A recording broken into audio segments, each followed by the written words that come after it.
Your brain needs support, and new Ollie Brainy Chews are a delightful way to take care of your cognitive health.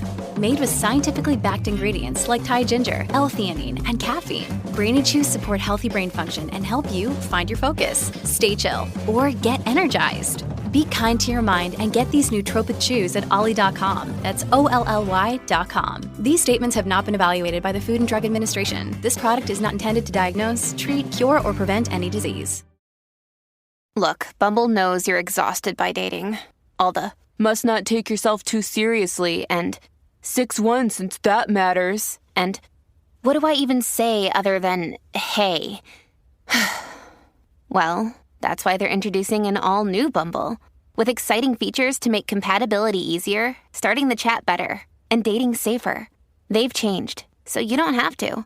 Download the new Bumble now. This is Optimal Relationships Daily, episode 2175, Minimalism and Relationships, by Jennifer Tritt with NoSidebar.com. Hello, everybody, and welcome back to ORD, the podcast that's all about improving the relationships in your life each and every day in about 10 minutes. I'm your host and narrator, Greg Audino. Thank you so much for being here and doing right by your relationships today. Now let's get right to today's article as we optimize your life. Minimalism and Relationships, by Jennifer Tritt with NoSidebar.com.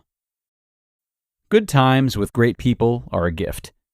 When I reflect over the past year or so, my two favorite memories are of a Paul McCartney concert I attended with my son and running the Bay to Breakers race in San Francisco with my love. True bliss, living and loving in the present moment. I felt free, strong, and hopeful. I treasure those feelings and connections more than any physical possession. Perhaps I feel young at 50 because I am a late bloomer. I did not learn to love and truly respect myself until I was in my 40s. This journey took place as I was adjusting to life alone after divorce. I was also beginning to learn about and embrace minimalism, and had created a peaceful, soothing living space. I was engaged in a process of self-discovery, identifying what I value and what I enjoy. I began to meet and reconnect with friends who shared my interests. I began to long for a healthy romantic relationship. I met the love of my life at a time when I was whole and happy. I was comfortable being alone and was reaching out for a relationship as a way to enhance my life. Our first meeting was at Starbucks. He ordered an iced mocha. I ordered a strawberry smoothie. We chatted for the hour we were able to arrange to be away from our respective children. We were mutually attracted to one another and experiencing that jittery start of a new romance. Shortly after, literally a few minutes, he invited me on a date. Our first date was the best first date of all time. We had originally planned on dinner, and then he wrote and asked if I would like to go biking instead. Of course I would rather go biking. It was awesome. We did a 40-mile rail trail, which gave us an opportunity to get to know each other in a beautiful setting while being real, out of breath, sweating, struggling, etc. After the ride, we went for drinks in our sweaty clothes, then to dinner. It was a 12-hour first date. Things have been magical ever since. Minimalism and Relationships. Minimalism has helped me to release painful memories and replace that space with openness to new relationships and experiences. Here are a few minimalist lessons I have learned about relationships. Number 1. Let go.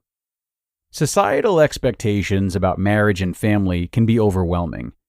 Having struggled and failed in these endeavors, I have experienced feelings of heartbreak, loneliness, worthlessness, and shame. The path to self-acceptance was challenging.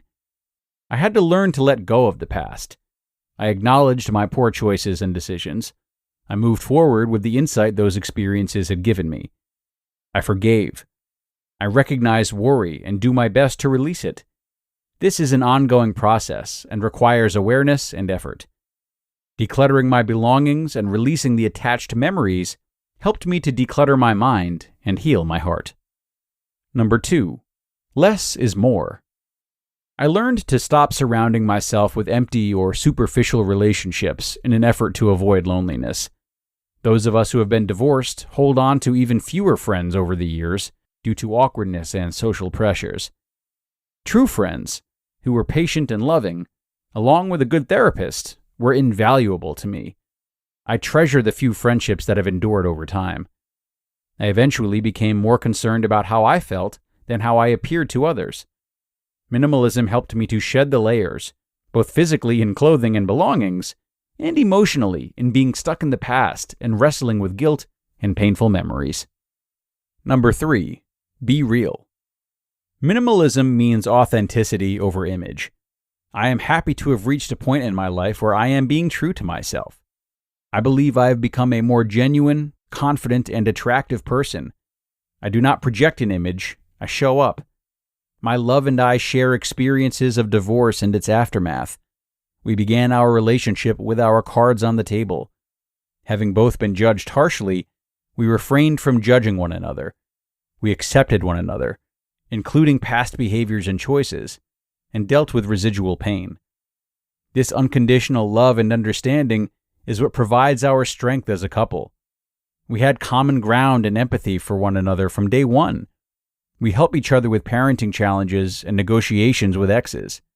We do our best to avoid drama and games. And number 4, live in the present. Our relationship has deepened over time, and we recently moved in together and experienced the process of merging our belongings. We gave away or tossed items that do not serve a purpose in our life together. On more than one occasion, we encountered what seemed an innocuous item, such as a mug or a book or a piece of art, and realized the memories attached from previous relationships can be damaging. We are now making new memories with our everyday items, like the fancy toaster we purchased together and use every weekend. It was healing and cleansing to let go of items linked to past relationships in order to start fresh. We both work at releasing the past and focusing on the present. Connecting in meaningful ways is much easier when we have less belongings to weigh us down. We continue to make choices based on relationships and experiences over things. We set goals around traveling to destinations we want to explore and athletic accomplishments we aim to achieve. We spend little time making purchases or organizing belongings because we have what we need. We enjoy our life together, day by day. You just listened to the post titled Minimalism and Relationships by Jennifer Tritt with NoSidebar.com. And be sure to stick around for my comments in just a minute. Hey, it's Kaylee Cuoco for Priceline. Ready to go to your happy place for a happy price? Well, why didn't you say so? Just download the Priceline app right now and save up to 60% on hotels. So whether it's Cousin Kevin's Kazoo Concert in Kansas City, go Kevin, or Becky's Bachelorette Bash in Bermuda, you never have to miss a trip ever again. So download the Priceline app today. Your savings are waiting. Go to your happy place for a happy price. Go to your happy price, Priceline. And a great post from Jennifer, which we thank her for. I really love this article because it is such a truthful reminder for those who maybe do feel as though it's too late to make a change in life. Once we reach a certain age, so many of us fall into the trap of thinking that our lives now are destined to look the way they do for the rest of our days. But transformation in some way is always possible, and that's not blind optimism, it's the objective truth. We have to believe in that truth. And articles like this, with examples like Jennifer's, help us to do so. But if this is something you still struggle with, even after hearing this article today, it's definitely worth contemplating the minimalism part of it too. What we don't realize about keeping a lot of stuff around is that psychologically we do so in an effort to maintain a connection to certain phases of life, times we don't want to or can't let go of. Our memories really get saturated in these items, and the items go on to hold much more significance than we ever intended them to, or probably realize that they do. So, consider doing some decluttering, and see if doing so gives you more of a jolt into the present, more of a feeling of having a blank slate in front of you. You might be surprised. But okay, that's going to wrap things up for today, everyone. Thank you as always for tuning in and doing something good for your relationships by doing so. Have a great rest of your Saturday, and I'll see you again tomorrow for more, where your optimal life awaits.